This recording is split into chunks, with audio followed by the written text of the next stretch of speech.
Bueno, vamos a ver, la idea de este contacto con vosotros, de este breve contacto, os agradecemos muchísimo que estéis conectados porque son fechas difíciles, las agendas están completas.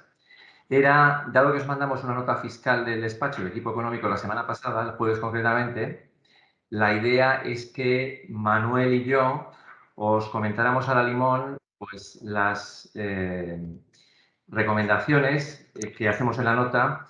La nota incluye 10 recomendaciones que son transversales porque son 5 relativas al impuesto sobre sociedades, 4 al IRPF y una al IVA. Y luego además hacemos una reflexión final sobre la situación del, digamos, del mercado tributario, ¿no? Entonces, ¿qué os parece? ¿Alguien tiene el micrófono abierto, me parece? David. Ahora. Sí, perdón. Ahora lo has cerrado. Perfecto. Entonces, si os parece, Manuel y yo vamos a la limón comentándoos estas cuestiones con un cierto mayor detalle y si hubiera alguna de ellas o cualquier otra que os afectara al cierre, si os parece, cuando acabemos la sesión nos ponéis un correo electrónico, nos llamáis por teléfono y ya pues de una manera más particularizada atendemos en la medida de lo posible cualquier duda que tengáis o cualquier problema ya más específico de cada uno de vosotros que os surja en el negocio, ¿no? Bueno, yo voy a comenzar hablándoos, vamos a seguir el guión de la nota fiscal de la semana pasada, que sepáis que hay una novedad muy reciente porque la jurisprudencia tributaria es imprevisible, ya la comentaremos después. Entonces, la primera gran cuestión es la gestión de la tesorería de la empresa, de la sociedad concretamente, en relación con las obligaciones tributarias. Sabéis muy bien que el día 20 de diciembre, el lunes de la semana que viene, es el último día para presentar para pagar el tercer pago fraccionado del impuesto sobre sociedades. Entonces, evidentemente, pues tenéis que tener prevista la incidencia sobre la tesorería de ese pago. Tenéis que haber calculado ya si ese pago, como sabéis que de cada pago fraccionado se descuentan los anteriores, el primero y el segundo, los ingresos previos, pues a lo mejor nos genera problemas de tesorería. O sí, si habéis tenido pagos fraccionados previos más reducidos, si habéis tenido alguna operación, pues por ejemplo en noviembre, pues este tercer pago os puede suponer a lo mejor una mayor exigencia de tesorería. Todo eso hay que preverlo y sobre todo, próximo el cierre del año, pues quizá tengáis alguna operación respecto de la cual decidir si la incorporáis a los resultados de 2021 o la paséis a 2022. Si podéis jugar con la fecha y hacer la operación el 28 de diciembre o hacerla el 3 de enero, por ejemplo, ¿no? Entonces, ahí tenéis que tener en cuenta, evidentemente, cómo tenéis el año, 2021. Si habéis tenido un año flojito, pues a lo mejor no os importa tanto meter resultados en 2021, o al revés, si habéis tenido un año más fuerte y prevéis que el 22 no va a estar no va a tener una base imponible tan importante, pues a lo mejor os compensa desplazar a 2022 la operación. De todas formas, es fundamental tener en cuenta la forma fiscal de imputación de la renta, porque fijaos, si esa operación es una operación de las que se llaman en la ley fiscal operaciones a plazo o con precio aplazado, entonces, si no decís nada, la sociedad no dice nada, no opta por otra cosa, la imputación va por cobro. Es decir, igual cerréis la operación en 2021 pensando que esa base imponible positiva se va, la de diciembre, la de la operación, se va a 2021 y resulta que si la cobráis en 2022 y es una operación a plazo, pues la imputación fiscal se va a 2022 si no optáis por otra cosa. ¿Qué es una operación a plazo? Es una operación en la que entre el momento del cierre de la operación y el último cobro, o mejor dicho, la fecha de exigibilidad del último cobro, hay más de un año. En ese caso, insisto, si queréis imputarla a 2021, cuidado y la metéis en diciembre, la hacéis en diciembre y contablemente va a diciembre, pero fiscalmente, si no optáis por otra cosa y eso a plazo y el cobro es en 2022, la operación fiscalmente se os va a 2022. Cuidado con esa gestión de la opción, ¿no? También os comentamos aquí, bueno, pues que en ciertas situaciones os puede convenir, si sois una sociedad que factura menos de 6 millones de euros al año, os puede convenir en febrero del año que viene, que es cuando se abre el plazo de opción, cambiar el sistema de cálculo del pago fraccionado. No entramos ahora en este detalle, pero sabéis que para empresas pequeñas el pago fraccionado se puede calcular por base corrida, es decir, según evoluciona el resultado de la empresa durante el año, o se puede calcular de una forma más sencilla yendo a la última cuota del impuesto sobre sociedades satisfecha en conjunto, junto con pagos fraccionados. Con lo cual puede ser conveniente que valoréis ya ahora, pero tenéis hasta febrero del año que viene, valorar el cambio en el sistema de cálculo del pago fraccionado que estéis utilizando. Bueno, también para esta gestión de fin de año es fundamental pensar en los créditos fiscales que tenéis acumulados. Y yo le quería plantear a Manuel, bueno, ¿qué hacemos con los créditos fiscales? ¿Conviene anticiparlos, retrasarlos? ¿Nos da lo mismo? ¿Nos puedes contar cosas de los créditos fiscales que tengamos de deducciones pendientes, por ejemplo, Manuel? Bueno, muchas gracias, Salvador, por pasarme el turno de la palabra. Yo lo primero que quería comentar es que hemos titulado este año el informe como 10 consejos y una reflexión para hacer mejor las cosas en 2022 y en un futuro. Esto me recuerda un poco la película de 4 bodas y un funeral, pero en este caso podríamos decir que, como estamos en el ámbito tributario, hay más funerales que bodas. Pero alguna noticia buena yo creo que vamos a poder compartir esta mañana. Recogiendo el guante que me lanza Salvador para hablar un poco de los créditos fiscales, existen distintas razones que nos llevan a recomendar indudablemente el anticipo de estos créditos, de la aplicación de estos créditos lo antes posible. Es decir, los créditos fiscales se pueden determinar y dejarlos en el balance y en la medida de lo posible y con las limitaciones que después veremos que existen para la aplicación de alguno de ellos, sobre todo en el ámbito de las grandes empresas. Nos detendremos brevemente en el ámbito de las bases imponibles negativas, pues lo lógico y lo racional desde un punto de vista económico es anticipar en la medida de lo posible su aplicación. ¿Y eso por qué es así? Bueno, es así porque de algún modo, de acuerdo con las técnicas de actualización de flujos de caja que se utilizan, entre otras cosas, para valorar a las empresas, es necesario, o la valoración de algún modo es mayor si anticipamos el crédito fiscal y su aplicación lo antes posible. Cuando un auditor se pone a valorar los créditos y las deudas fiscales, los pasivos fiscales de una compañía, indudablemente sabemos que aplica tipos distintos de actualización en el caso de los créditos fiscales y en el caso de lo que serían las contingencias fiscales que afectan en mayor medida el valor de la empresa. Eso nos lleva, desde un punto de vista puramente de valoración de la empresa, a que cuanto antes anticipemos su aplicación, mejor valoración va a tener la empresa. Además, de algún modo, el valor de un crédito fiscal reconocido también, según las técnicas de auditoría, va a ir disminuyendo a lo largo del tiempo por la, a lo mejor, imposibilidad práctica de su aplicación futura. Ya sabéis que al respecto los auditores tienen distintos criterios en su metodología para determinar cuándo debe de desaparecer de un balance un crédito fiscal y cuándo debe de permanecer el mismo, en función de la probabilidad de su aplicación certera. Por consiguiente, cuanto antes lo apliquemos, mejor. Y en ese sentido también hacer un llamamiento a la posible monetización de créditos fiscales. Eso es una posibilidad que establece el ordenamiento jurídico y que por desconocimiento en ocasiones no es objeto de aplicación por las empresas. Bueno, pues simplemente levantar una bandera para el conocimiento de de dicha posibilidad, de dicho beneficio fiscal que resulta muy interesante. Hay otro factor muy relevante y en el que vamos a perder unos segundos a hablar con él, que también exige la aplicación en el año 2021 de los créditos fiscales. Y es la gran novedad de la ley de presupuestos para el año que viene.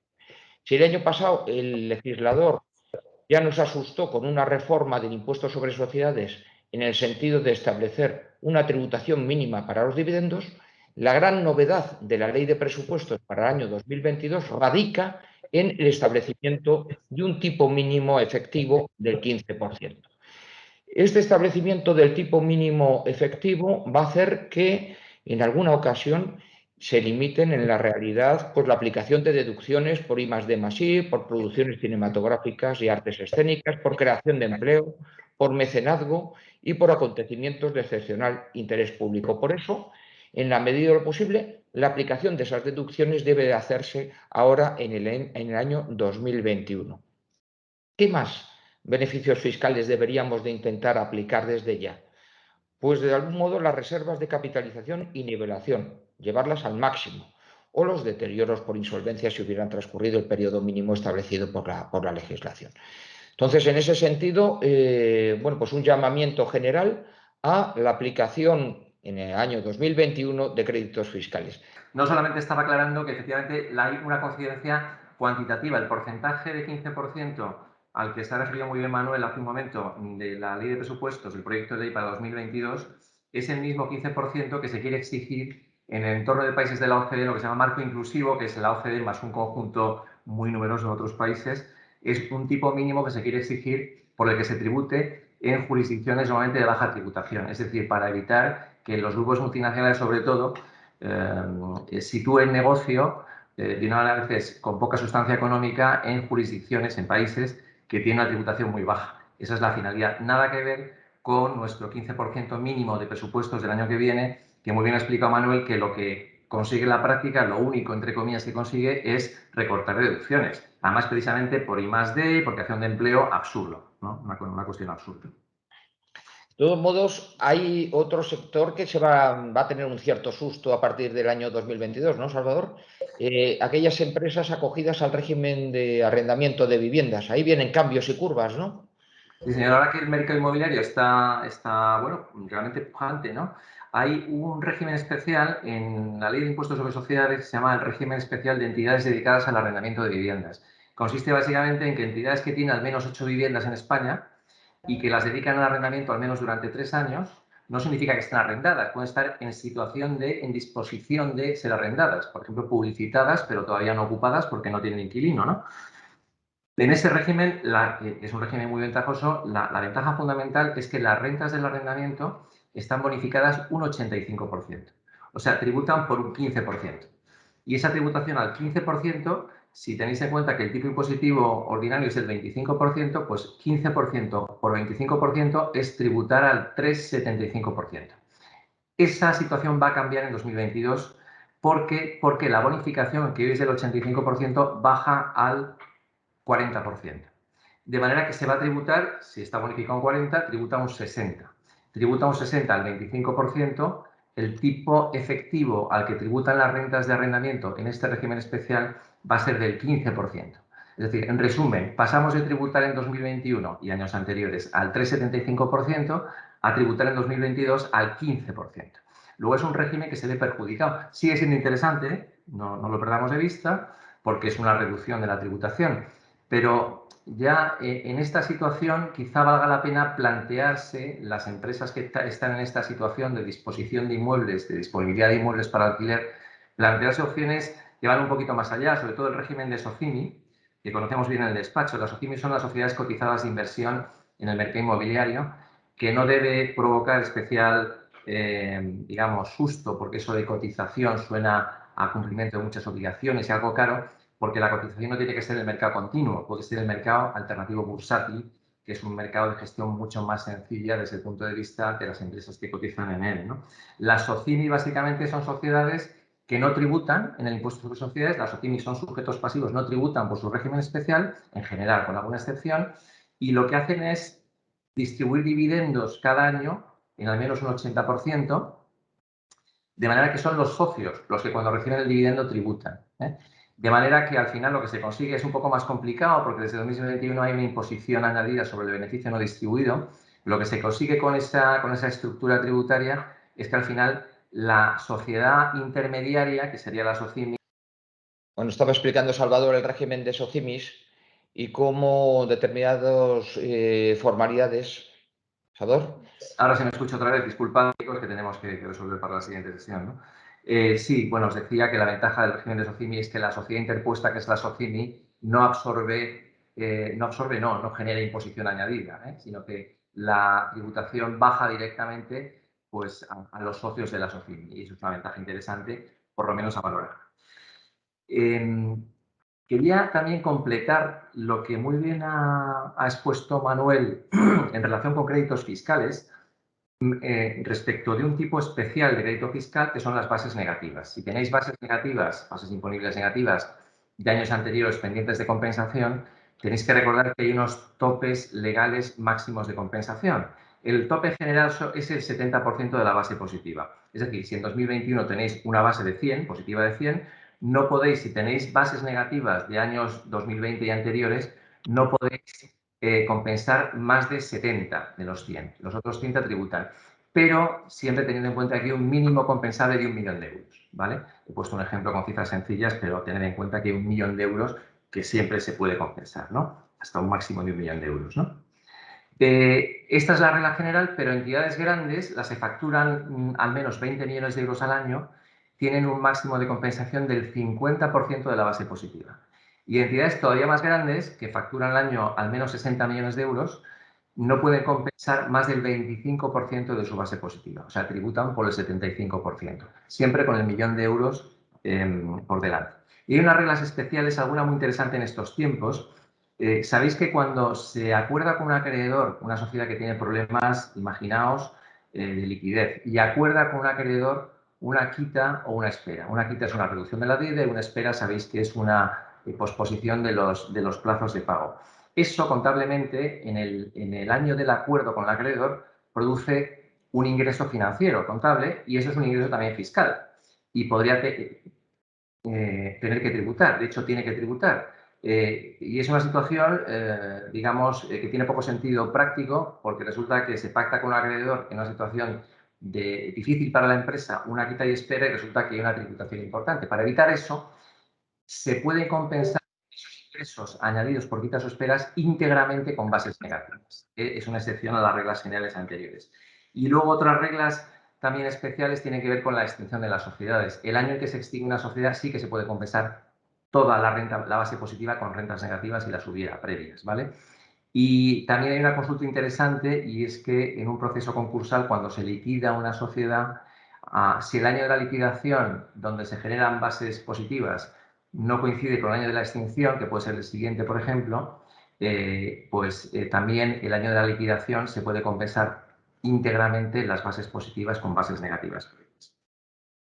Una última cuestión, porque la compensación de bases negativas da mucho juego y hay libros escritos sobre el asunto, pero es una situación muy reciente. Os decía que hay cambios diarios en materia tributaria y el último que tiene que ver con esta situación es una sentencia del Tribunal Supremo que se conoció el viernes de la semana pasada y que se ha difundido en prensa esta semana, el lunes martes. ¿Y qué dice esa sentencia? Es una sentencia de 30 de noviembre de este año. Dice que la decisión que adopta una sociedad de compensar bases negativas por una cifra concreta, esa decisión no es una opción tributaria en el sentido técnico de la expresión opción tributaria. El sentido técnico significa que las opciones son irreversibles. Una vez que un contribuyente opta por un régimen determinado, por ejemplo, el régimen especial de reestructuraciones, luego no puede revocar esa decisión y cambiarla a raíz, por ejemplo, de una inspección tributaria, ¿no? En materia de opciones y de compensación de bases negativas, la Administración venía sosteniendo que una vez que se opta por compensar una cifra concreta de base negativa, eso después no se podía tocar. Por ejemplo, si llegaba a la inspección tributaria y decía, no, usted ha ganado más, aumentaba la base imponible de inspección fiscal, el contribuyente no podía decir, pues quiero compensar entonces más base negativa. No le dejaban. Ahora, con esta sentencia del Supremo que fija doctrina, que es de 30 de noviembre, sí que se entiende que el contribuyente puede cambiar su decisión de compensación a raíz de comprobaciones sucesivas o de declaraciones complementarias incluso, ¿no? Y en definitiva que la compensación de cifras concretas no es una opción tributaria. Es algo diferente, es un derecho del contribuyente y se puede modificar a futuro. Y continuando esta revisión de cuestiones que entendemos que son de interés, vamos a ver, llevamos años discutiendo sobre la deducibilidad de las retribuciones de consejeros y administradores. Entonces, yo quería plantear a Manuel en una primera cuestión, que es, ¿estamos ya tranquilos en relación con esa deducibilidad o tenemos que seguir adoptando alguna cautela al respecto? Y también ya le anticipo, hablando de otros impuestos, el IRPF, quería preguntarle cómo ve la deducibilidad en el IRPF, también el impuesto sobre sociedades, de los gastos generados por los empleados que hacen teletrabajo. Muy bien, pues muchas gracias, Salvador. Vamos a comenzar con la parte un poco relativa a gastos deducibles. El primero es la remuneración correspondiente a los administradores y consejeros ejecutivos. Esta ha sido una cuestión muy polémica desde la famosa sentencia de 2008 del Tribunal Supremo del caso Mahou, un tema muy polémico que ha provocado pues, planes de inspección muy rigurosos incluso a nivel de pymes. Todos sois conscientes de esto. Es decir, la inspección se ha cebado desde empresas del IBEX hasta empresas medianas y empresas pequeñas, analizando hasta qué punto la retribución que percibían los administradores estaba no solo presente el cargo retribuido en los estatutos sociales, sino con un grado de previsibilidad suficiente para que fuera acomodado la realidad fáctica de la remuneración percibida por los mismos. Eso ha provocado un nivel de litigiosidad muy elevado que por el momento podemos decir que tanto a nivel de tribunales económico-administrativos como incluso a nivel de tribunales de justicia, en principio no está resultando demasiado favorable para el contribuyente. En el año 2015, como consecuencia de pues lo que era la jurisprudencia de la teoría del vínculo, el legislador pretendió ser un poquito más proclive en el sentido de dotar de una cierta seguridad jurídica a la deducibilidad fiscal de la remuneración de administradores. En ese sentido, la nueva ley del impuesto sobre sociedades introdujo una consideración muy clara al respecto.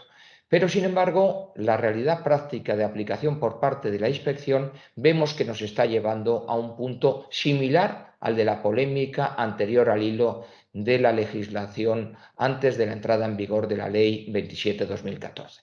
Y eso es terrible porque hace que debamos extremar las precauciones en cuanto a dos factores. Primero, que el cargo de los administradores esté debidamente recogido como remunerado en los estatutos y el sistema concreto con el que se remunera a los mismos también esté recogido con un nivel de certeza y de previsibilidad.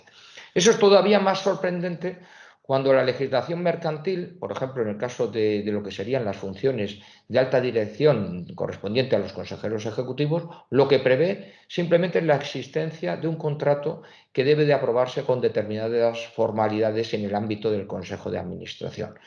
A pesar de que propiamente podríamos decir que con esas prescripciones y formalidades mercantiles se cumple rigurosamente con la legislación existente y por consiguiente no debería de ser puesto en cuestión la deducibilidad de dicho gasto fiscal, debemos de ser conscientes de que otra ha sido la postura del Tribunal Económico Administrativo Central y que también incluso la Audiencia Nacional parece que está haciendo un cierto seguidismo en esta materia de la postura administrativa.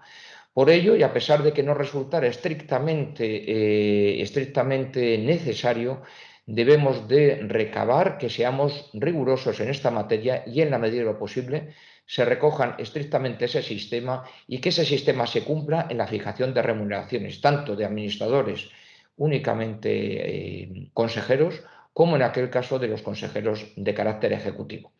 Aquí estamos todos esperando a que salga una sentencia del Tribunal Supremo, que se espera, yo espero que en el año 2022 se produzca, en el que aclare hasta qué punto esas remuneraciones que de algún modo sí que están previstas en estatutos o que están previstas en esos contratos específicos de los consejeros ejecutivos, pueden resultar contrarias al ordenamiento jurídico y por consiguiente resultar no deducibles al hilo de otra prescripción de la ley del impuesto sobre sociedades, simplemente porque el grado de previsibilidad no se considera suficiente por parte de la Administración tributaria.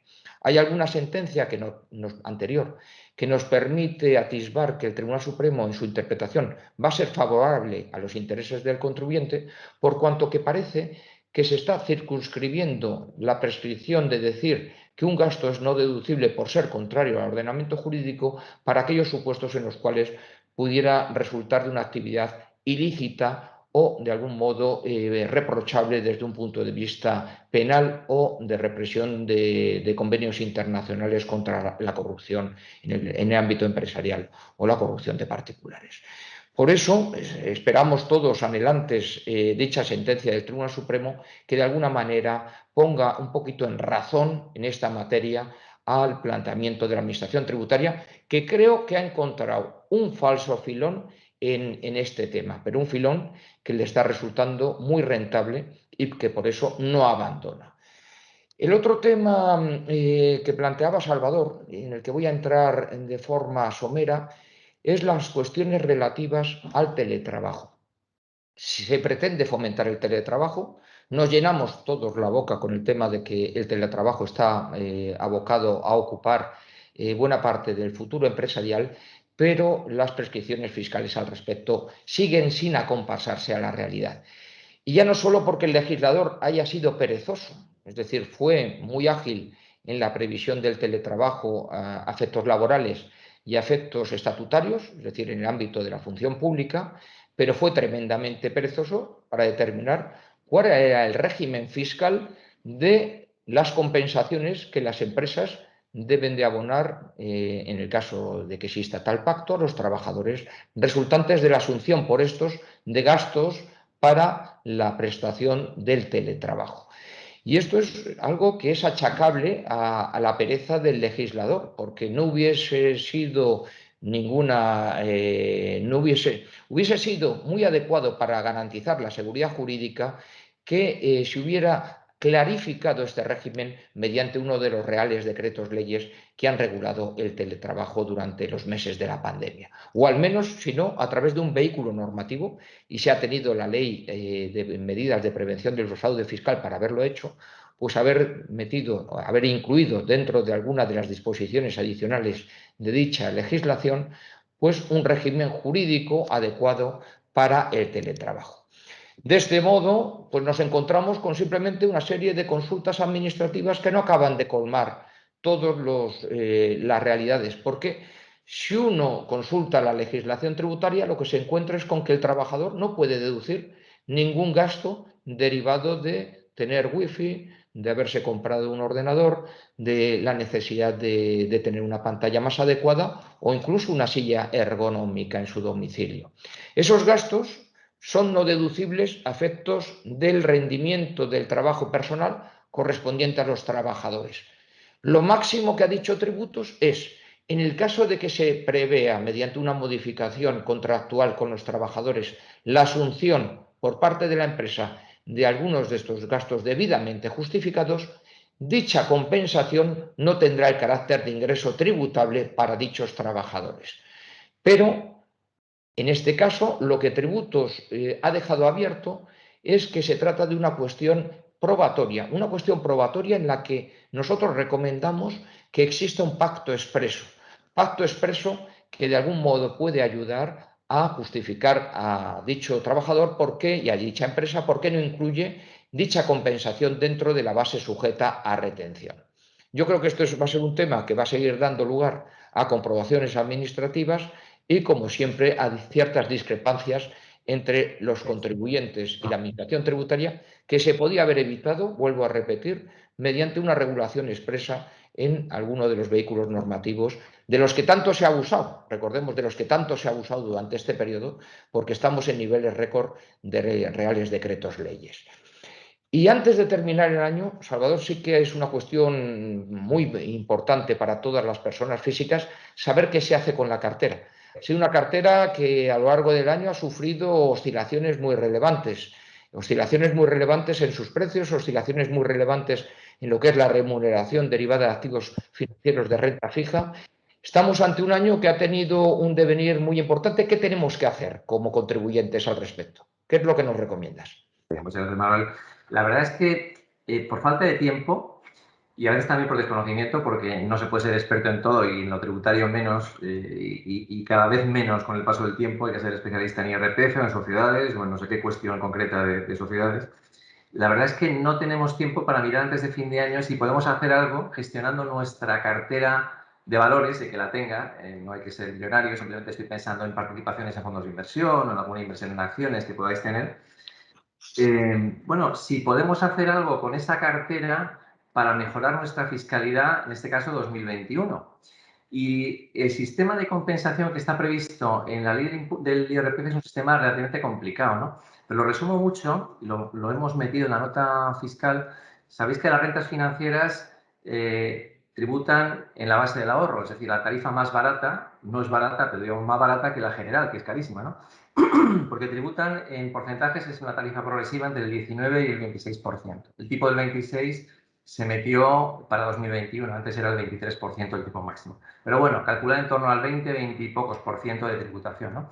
Pero esa cartera, esas rentas financieras, perdón, se encajan tributariamente en dos compartimentos distintos. Uno es el de rendimientos, positivos o negativos, y otro es el de ganancias o pérdidas patrimoniales. ¿Cuáles son los rendimientos? Pues son los intereses de cuentas bancarias, por ejemplo, dividendos de sociedades. Hablamos de personas físicas, dividendos percibidos por personas físicas. Y también, cuidado que esto la gente a lo mejor no lo conoce tanto, son rendimientos, y no son en cambio ganancias o pérdidas patrimoniales, son rendimientos positivos o negativos, los correspondientes a ventas de valores de renta fija, obligaciones, bonos o similares, ¿no? Entonces, esas rentas que son rendimientos, las que acabo de citar, se compensan entre ellos si los hay negativos y resulta un saldo, ¿vale? Si el saldo es positivo, pues ahí tenemos un saldo positivo que va a tributar en principio. Si es negativo, podemos compensar ese saldo negativo, ahora os diré, hasta con un 25% del otro compartimento que cito ahora. El otro compartimento se anticipaba que es el de ganancias y pérdidas patrimoniales. ¿Y cuándo se generan ganancias y pérdidas patrimoniales si hablamos de carteras financieras? Básicamente cuando se venden, se transmiten acciones o participaciones en fondos de inversión. Acciones o participaciones sociales, en una sociedad limitada, sociedad limitada, por ejemplo, y, insisto, participaciones en fondos de inversión móvil, por ejemplo, ¿no?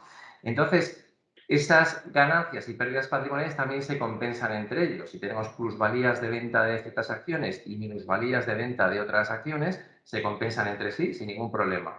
Y el saldo puede ser positivo o negativo. Si es positivo, pues en principio vamos a tributar por él, pero podemos compensar, os he dicho antes, hasta un 25% de este saldo positivo se puede compensar con el saldo negativo del compartimento de rendimientos. En fin, hay que pensar un poquito, lo tenéis, espero, más claro en la nota. Pero aquí lo interesante, ¿qué es? Porque lo que os estoy contando, bueno, pues uno va haciendo operaciones y uno va ganando, perdiendo, obteniendo rendimientos positivos o negativos o ganancias o pérdidas patrimoniales, ¿no? En esos dos compartimentos diferenciados. Aquí lo que no se conoce tan habitualmente es que imaginaos que tenéis unas participaciones en un fondo de inversión que os gusta ese fondo de inversión, o tenéis unas acciones que os gusta tenerlas, estáis contentos como tenedores de las acciones. Quiero decir que no las queréis vender, ¿vale? Si las queréis mantener a futuro. Pero imaginaos, y además, imaginaos que esas acciones acumulan una plusvalía. Las comprasteis a 200 y hoy valen 700. O sea, valen 500 más de cuando las comprasteis. Y no queréis prescindir de ellas. Pero tenéis una minusvalía en otro ámbito de vuestra cartera, ¿vale? ¿Podéis hacer algo en esa situación? Sí. Podéis, esas acciones que os gustan, las podéis vender recomprándolas al minuto, como quien dice. Es una venta con recompra simultánea. La venta o la transmisión os permite formalizar, digamos, a efectos fiscales la plusvalía. Y esa plusvalía os interesa, insisto, manifestar efectos fiscales para aprovechar la minusvalía y restarla de la plusvalía. De manera que la minusvalía la gestionáis ya adecuadamente en tiempo real para 2021, ¿no? Esa operación de venta con recompra, cuidado, porque lo que no vale es hacerla para generar minusvalías, que también podéis tener una cartera, o un ámbito de vuestra cartera con minusvalía latente, y podéis pensar, pues también me interesa, he tenido una plusvalía porque he vendido una vivienda este año, ¿no? Pues, y tengo un fondo de inversión que tiene minusvalía. Lo vendo y lo compro porque tampoco me quiero deshacer de las participaciones. Eso no sirve. La generación, digamos, tan inmediata de minusvalías en el ámbito fiscal sí que tiene complicaciones en las que no podemos entrar ahora, pero no en cambio ofrece complicaciones, repito, la generación de plusvalías con estos sistemas de venta con recompra simultánea. Y también quería, siguiendo con la situación de nuestro IRPF y contemplada desde fin de año, hay una ventaja fiscal que se ha quedado en ventajilla fiscal, ha ido reduciendo su presencia en el ámbito de las deducciones o de los aprovechamientos fiscales en el IRPF y ya para 2021 está muy mermada. Y es la inversión que podemos hacer en instrumentos de previsión social. Es decir, planes de pensiones, planes de previsión asegurados, que son los que hacen las compañías de seguros, los planes de previsión asegurados, los PPAs, se les llama de una manera más sencilla, los planes de previsión social empresarial o las aportaciones, los pagos de primas de seguros de dependencia, ¿no? Y aquí os contamos que para 2021 se ha reducido uno de los límites máximos de aprovechamiento fiscal, que es el aprovechamiento de la reducción en base imponible de los importes invertidos. Hasta 2020 se podían dedicar hasta 8.000 euros por contribuyente en este tipo de inversiones, restando esa inversión de la base imponible, aprovechándola para minorar la base imponible. En cambio, en 2021 tenemos ahora un máximo de 2.000 euros, que además en la ley de presupuestos de 2022 nos amenazan con dejarlo en 1.500 euros.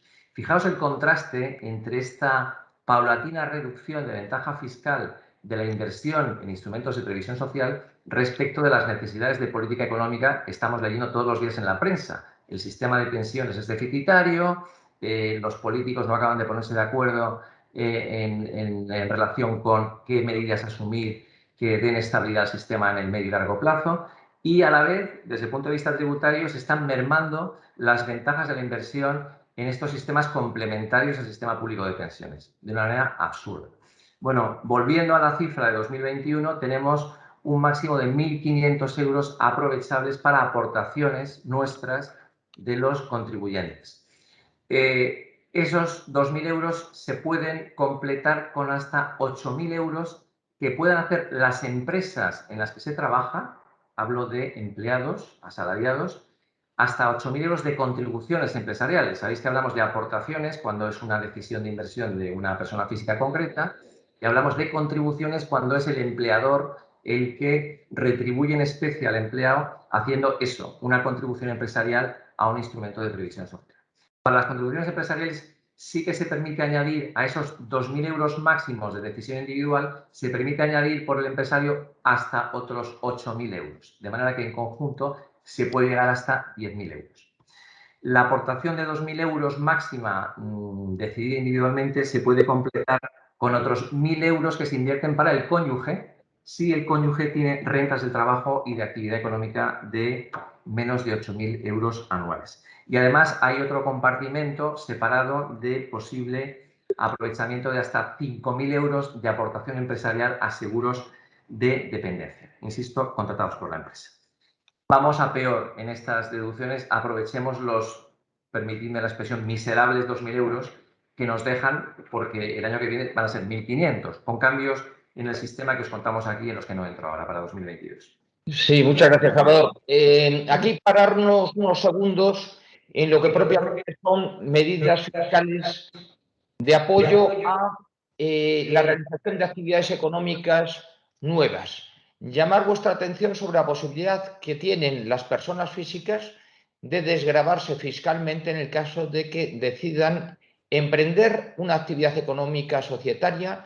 De algún modo pueden deducir el 30% de los importes invertidos, de las cantidades que se inviertan en acciones o participaciones sociales en entidades de nueva o reciente creación que tengan carácter productivo. Aquí el legislador es verdad que bueno, pues establece una serie de condiciones específicas, establece la imposibilidad de que se realice el doble salto de societario a los efectos de la aplicación de la deducción, que es una gran limitación, pero la realidad es que esta bonificación del 30% que se suma a la posible exención el día de mañana en el caso de transmisión de las mismas, pues es un buen incentivo fiscal. Tiene un límite máximo de 60.000 euros, límite que probablemente ascienda a 100.000 euros a partir del momento en el que el proyecto de ley que ha sido anunciado por la ministra de Economía relativo al apoyo de actividades de emprendimiento pues llegue a aprobarse finalmente. En ese caso, el límite lo van a subir de 60 a 100.000 euros, que ya es un límite un poquito más razonable, pero lo que se pretende a través de este cauce es el apoyo a startups, el apoyo a empresas que de algún modo necesiten capital semilla, capital muy importante y necesario en los momentos iniciales y que es muy difícil conseguir. Desgravación del 30% de entidades, de la inversión realizada en entidades de nueva o reciente creación. Y hay otro apoyo fiscal relevante a lo que se denomina el tercer sector, que son los donativos al amparo de la ley de mecenazgo, es decir, las donaciones efectuadas a fundaciones y asociaciones de utilidad pública que se hubieran acogido a la aplicación de la ley del mecenazgo.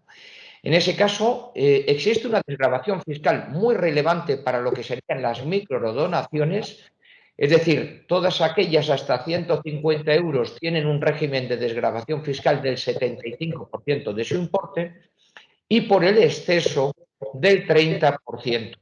Cuando exista reiteración, es decir, al menos se hubiera donado la misma cuantía en los dos ejercicios anteriores, ese porcentaje del 30% sube 5 puntos al 35%. Recordad que el límite global que establece el legislador es muy fácil de recordar por motivos medievales, como ahora diremos. El límite global es el del 10% de la base liquidable del impuesto. Digo que es muy fácil de recordar porque recuerda el diezmo medieval. Al final de cuentas, la parte que se le traía a efectos de entregarlo a la Iglesia. Pues ese 10% se refleja todavía en nuestra legislación fiscal como límite máximo de base, respecto del cual sería aplicable la deducibilidad, que ya vemos que puede alcanzar el 75% para las microdonaciones y el 35-30% por el exceso sobre la misma. Y llegados a este punto, a mí me gustaría hacer un pequeño recordatorio de otro impuesto como es el del IVA. Vamos a terminar el ejercicio y es conveniente, aquellas empresas que estén en un régimen de aplicación de prorrata, sería conveniente echar cuentas respecto de si la aplicación del régimen de prorrata, que ya sabéis que en nuestra legislación, si uno no opta expresamente, el régimen que se aplica es la prorrata de carácter general. Eso supone, la prorrata general, establecer un mero cociente entre lo que serían las actividades que dan derecho a la deducibilidad del impuesto y la totalidad de la actividad desarrollada por la compañía. Pues bien, eso es el momento de echar cuentas entre qué nos hubiera resultado más rentable, si aplicar la prorrata general o aplicar la denominada en nuestro ordenamiento prorrata de carácter especial, que lo que supone es que tenemos que disociar en tres grandes grupos las cuotas soportadas. Cuotas que se atribuyen exclusivamente a una actividad sujeta y no exenta del impuesto, respecto de las cuales la deducibilidad es plena. Cuotas respecto de las que se atribuyen a la realización de actividades sujetas pero exentas del impuesto, respecto de las cuales no hay deducibilidad fiscal, y cuotas comunes respecto de las cuales se calcula una prorrata de carácter general. Hay ocasiones en las cuales la aplicación de la prorrata especial es más rentable. Es conveniente echar estas cuentas a los efectos, sobre todo, de optar por la prorrata especial para el ejercicio 2021 y siguiente, sabiendo que una vez que uno ha optado, y la opción se debe de realizar en la última liquidación del ejercicio, bien de carácter trimestral o bien de carácter mensual, es decir, antes de 30 de enero del año que viene, y debemos de mantenernos durante al menos 3 ejercicios en el régimen de prorrata especial si hubiéramos optado expresamente por la misma. Creo que es conveniente echar estas cuentas. Podemos encontrarnos sorpresas, como por ejemplo la aplicación obligatoria de la prorrata especial, y evitamos además pérdidas de deducibilidad a través de la aplicación opcional de dicho régimen. En la directiva, esto es una cuestión final que me gustaría comentar, en la directiva la prorrata especial es la que tiene carácter general. ¿A qué me refiero con esto, con este juego de palabras? A que para la directiva la prorrata especial es la que más se acomoda a lo que sería el régimen de deducibilidad del impuesto previsto de acuerdo con los principios generales del mismo. Sin embargo, nuestro legislador nacional, ya en el año 85, optó porque ese cociente simplificado, que es la prorrata general, es el régimen por el que tienen que aplicar los contribuyentes, salvo opción específica por la prorrata especial. Por consiguiente, momento, ahora el mes de diciembre, de echar cálculos para en enero optar o no por la prorrata especial. Y para terminar, ir terminando con esta sesión, a mí me gustaría preguntarle a Salvador si estamos viviendo tiempos de certidumbre tributaria o tiempos de incertidumbre tributaria. Él, que ha sido director de la Agencia Estatal de Administración Tributaria, yo creo que tiene una perspectiva de muchos años de ejercicio profesional pues muy complementario, porque ha estado al frente de la inspección y del ámbito de gestión tributaria y ha estado al frente también pues de un despacho como es el nuestro, y esa completud de miras yo creo que te permite saber dónde estamos, ¿no? ¿Dónde estamos, Salvador? ¿Estamos en aguas movedizas o nos movemos en un territorio de certidumbre? Bueno, con el expertise de Manuel, evidentemente la pregunta es retórica, como todos estáis captando, porque todos habéis vivido, pues hemos comentado hace unos minutos la última sentencia del Supremo sobre opciones tributarias en relación con bases negativas, ¿no? Pero también todos habéis vivido, todos hemos estado mareados con la cuestión de la plusvalía municipal. La sentencia del Tribunal Constitucional, la número 182/2021, que ha supuesto pues, un cambio del paso de muchas situaciones tributarias y ha generado y está generando y va a generar en el futuro mucha impugnación de actos administrativos y de autoliquidaciones presentadas por los contribuyentes, ¿no? Es, digamos, un ejemplo muy reciente, quizá bastante extremo, de eso, la volatilidad del mercado tributario que decíamos al comienzo de la sesión, ¿no? Y, bueno, pues en relación con esta cuestión concreta, que sepáis que hay que valorar alternativas si estáis en situación de haber satisfecho una plusvalía municipal relevante en los últimos años, pero no es una decisión sencilla. Cuidado porque algunos colegas recomiendan de una manera fácil, excesivamente fácil, impugnarlo todo. Cuidado porque desde un cambio operado en la Ley General Tributaria en 2015, la Ley 34 de 2015, se habla ahora en la Ley General Tributaria de la conexidad, la llaman así, entre obligaciones tributarias. De manera que si, por ejemplo, se solicita una devolución de plusvalía municipal satisfecha por autoliquidación hace 3 años, cuidado porque con esa solicitud, a lo mejor, hay que verlo, estamos interrumpiendo la prescripción del IRPF o del impuesto sobre sociedades de ese año. Si estamos próximos a ganar la prescripción, pues podemos estar haciendo un pan con unas tortas. Si la plusvalía a devolver es pequeña y en cambio tenemos contingencias fiscales que pueden prescribir en un tiempo corto en IRPF o en impuestos sobre sociedades. O sea, la primera valoración evidentemente es de volatilidad absoluta del mercado y de atención a lo tributario. Y en muchas cuestiones. Aquí recomendamos en la nota fiscal, acabamos recomendando, a título precautorio, pues realizar una auditoría fiscal de nuestras empresas para estar seguros de dos cosas. Primero, que no tenemos contingencias fiscales graves que nos generen riesgos de regularizaciones futuras. Y segundo, que estamos aprovechando los incentivos fiscales, que los hay. Es verdad que a veces más recortados, y en evolución hacia el recorte, porque la idea es de ensanchamiento de bases imponibles, que se llaman desde el punto de vista más político-económico o más político-fiscal, pero bueno, esa es la tendencia, la reducción de bases. Hay una cuestión muy relevante que tiene que ver con las los potenciales reconocimientos de inconstitucionalidad que está recogiendo el Tribunal Constitucional. Yo le quería plantear a Manuel en esta reflexión, después de que el Tribunal Constitucional el año pasado declarara inconstitucional un Real Decreto Ley, el 2/2016, que incrementó los pagos fraccionados del impuesto sobre sociedades, si él ve campo para que también el Tribunal Constitucional ahonde en esas declaraciones en otras cuestiones.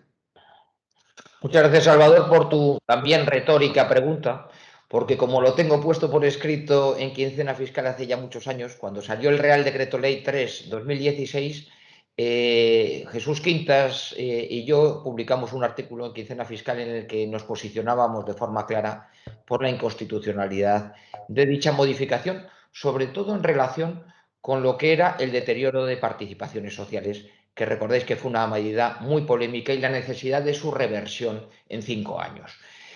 Nosotros desde aquel momento creímos, y así lo señalamos expresamente, que ese Real Decreto Ley era inconstitucional por la forma y por el fondo. Muy probablemente el Tribunal Constitucional, después de la cuestión planteada por la Audiencia Nacional, creemos que se va a posicionar tal y como nosotros ya preveíamos hace muchos años al respecto. Es decir, que se acabará declarando la inconstitucionalidad probablemente por la forma de dicha modificación, dado que afectaba, era una modificación sustancial del ámbito del tributo y no podía realizarse a través de la figura del Real Decreto Ley. Entonces eso puede llegar a provocar devoluciones a favor de los contribuyentes, pero recordad que con el nivel de efectos que prevea la propia sentencia. Como ya en la plusvalía municipal hemos visto que el Tribunal Constitucional tiene pues un elevado papel en preservar las arcas públicas, al respecto, lo que creemos que es conveniente es impugnar las autoliquidaciones en aquellos casos en los cuales se hubiera producido la reversión obligatoria de deterioros a los efectos de solicitar la devolución de los ingresos indebidos si se llegara a declarar la inconstitucionalidad de la modificación establecida al respecto por el Real Decreto Ley 3/2016. Es muy relevante y muy importante y pueden ser cuantías relevantes e importantes, pero no esperemos a que se publique la sentencia porque nos podemos encontrar con alguna limitación de alcance de la misma por la propia sentencia del Tribunal Constitucional. Por eso el consejo es claro, que cuanto antes impugnemos dichas autoliquidaciones. En el ámbito de este ejercicio, ya por ir cerrando un poco esta conversación, porque nos estamos ya quedando sin tiempo, se ha aprobado la Ley 11/2021 de medidas de prevención y lucha contra el fraude fiscal. A mí me gustaría plantearle a Salvador qué podemos esperar de la aplicación de esa norma por sus queridos muchachos de la Administración Tributaria. ¿Qué valoración nos hace, Salvador? Esta, a ver, es una ley esta, sabéis que es de julio de este año, que realmente lo que hace es tapar agujeros que se han ido abriendo a la Administración Tributaria por sentencias del Tribunal Supremo. Eso es una componente importante. Hay otras medidas que sí que son valiosas, por ejemplo, las de evitación del software de doble uso. Sabéis que hay algunos negocios que utilizaban un software de manera que daban una tecla en la caja registradora y una venta iba por la parte A de la contabilidad y la otra tecla iba por la parte B de la contabilidad, ¿no? Y eso, desde luego, es absolutamente irregular y criticable, ¿no? Y censurable.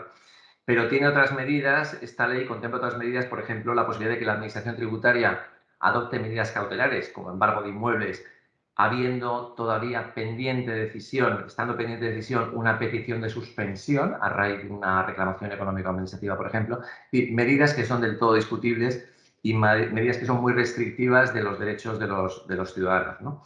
Y por eso somos críticos desde el despacho con esta ley, en una parte muy importante. Pero también es fundamental, también en esta línea de cierre ya de esta sesión, sabéis que el Ministerio de Hacienda creó un comité de expertos para una reforma tributaria que tiene que expedir un libro blanco que se llama Para la Reforma en febrero de 2022. Y ese libro blanco pues iluminará presuntamente decisiones de cambio normativo tributario a adoptar por el Gobierno el año que viene, quizá para entrar en vigor en 2023. El ámbito de esa reforma está expresamente dicho que es la imposición societaria, o sea, impuestos sobre sociedades, la imposición medioambiental, todo el aparato de figuras tributarias medioambientales, y la imposición patrimonial. La imposición patrimonial básicamente es el impuesto sobre el patrimonio, el impuesto sobre sucesiones y donaciones, quizá la plusvalía municipal. Entonces, cuidado, porque hay que prever posibles aumentos de imposición en el impuesto sobre el patrimonio, por ejemplo, los residentes fiscales en Madrid, que no se paga, donde no se paga impuesto sobre el patrimonio porque está bonificado por decisión autonómica, pues quizá a partir de 2022, porque se pueden anticipar decisiones, o a partir de 2023 tienen que prevenir, por ejemplo, una mejor distribución de su patrimonio o la puesta en operatividad de ciertos límites máximos de tributación en el impuesto sobre el patrimonio. Y si hablamos de sucesiones y donaciones, también en el despacho sabéis que gestionamos, algunos de vosotros, operaciones por las que hay una transmisión, por ejemplo, de nuda propiedad de una vivienda, que hace la transmisión a una persona mayor que se queda con el usufructo, que se queda habitando la vivienda, pero la vivienda pasa a sus hijos, a sus hijos, básicamente, ¿no? En el caso más normal. De esta forma se anticipa una transmisión a baja tributación, que es la actual, cuando a lo mejor en el futuro esa tributación se va a incrementar. Todo esto, en definitiva, nos ilumina un panorama tributario movedizo, que decía Manuel, son arenas movedizas permanentes encima de las cuales pues, nos movemos los tributaristas y, desgraciadamente, todos, porque los tributos nos afectan a todos, pero que hay que prever y hay que, en la medida de lo posible, atenuar, ¿no? Por eso, bueno, pues, por supuesto, estamos a disposición de todos los que nos estéis escuchando para aclarar cualquier duda o para plantear cualquier operación que tengáis de común acuerdo con nosotros, pues adecuada o conveniente. Estamos a vuestra disposición, perdona Salvador, y ahora te dejo que cierres el coloquio, para de alguna manera seguir haciendo surfismo fiscal. Yo creo que el asesor fiscal hoy en día es más un surfista que otra cosa, pero intentando sacar los peces del río, que es lo que se requiere en estos casos. Ha sido un muy agradable encuentro, que yo creo que acabaremos repitiendo, y como decía Salvador al principio, estamos a vuestra disposición para cuantas aclaraciones preciséis de las cuestiones que hemos tratado y de otras cuestiones que queráis plantear antes del cierre del ejercicio. Muchas gracias por vuestra atención. Salvador. Muchas gracias a todos. Nada más que decir que eso, que gracias por vuestro tiempo y por vuestra atención. Nos vemos prontito otra vez. Un abrazo.